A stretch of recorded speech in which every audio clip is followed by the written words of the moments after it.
What are you doing? Leave that thing away, don't touch me. What does it look like in life if we don't let any unfavorable thoughts penetrate our minds and let them make us feel bad? What is it like when we don't let into our imagination an inner monologue and situations we don't want to get into? What is it like when we don't have to defend ourselves against anything in our lives, nor fight with anything, because in the first place we haven't created the right soil so that what we don't want could manifest in our life?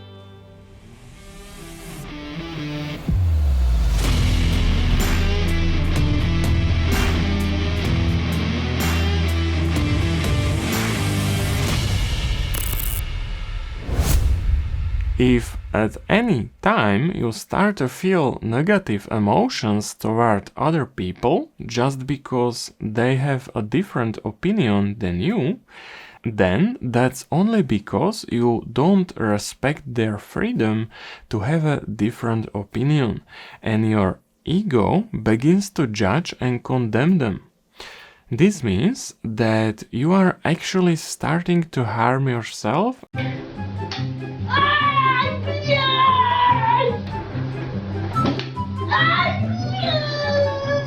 because when you start fighting in your imagination and you start to carry within yourself an inner conversation about how someone dares to do or say something, then all the negative emotions and thoughts that you begin to feed with your attention will influence you on a neurobiological level. This means that your body starts to produce substances like stress hormones, which affects not only your health, but also your ability to think and make decisions. So basically your whole life. And the decision what thoughts you pay attention to is always yours.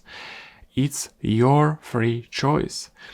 And when you watch someone you don't like and start writing or saying about it or fight it in any way, you only do so because you love to hurt yourself on a subconscious level.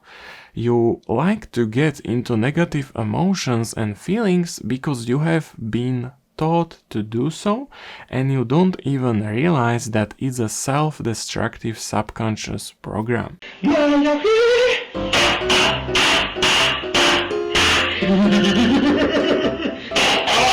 So, if you accept any unfavorable thoughts as your own by paying attention to them, Then you give up your freedom to feel the way you want to feel, and when you don't control how you think nor how you feel, then you lose the ability to make your own decisions, and your experience will confirm that, making you feel as if you were a victim of the environment.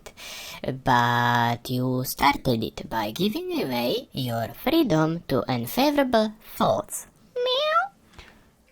so your job is to respect everyone's freedom to express their opinion, whatever it may be, and realize that you don't have to accept it as your own and fight it.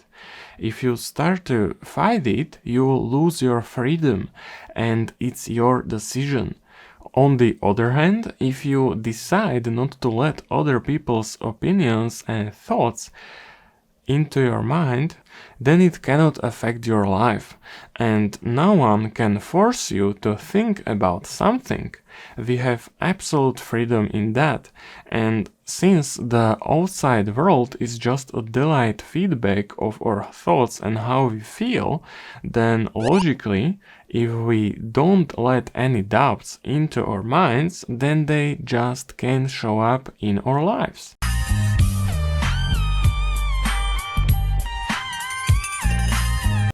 Because on a deeper level we share the same consciousness with everybody.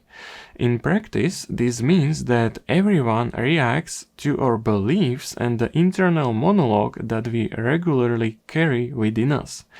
Therefore, only by changing our internal conversation, when we turn away from unfavorable thoughts and pay attention to favorable ones, we can change the feeling of who we feel ourselves to be and how others perceive us.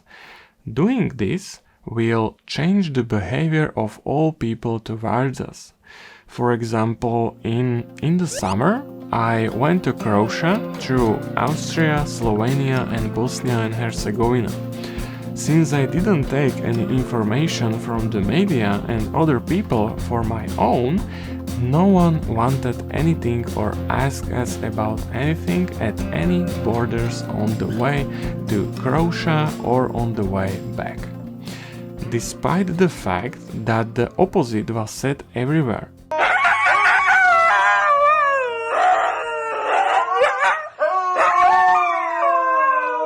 So, everyone's behavior towards us is the answer to our expectations based on the thoughts we put into our minds.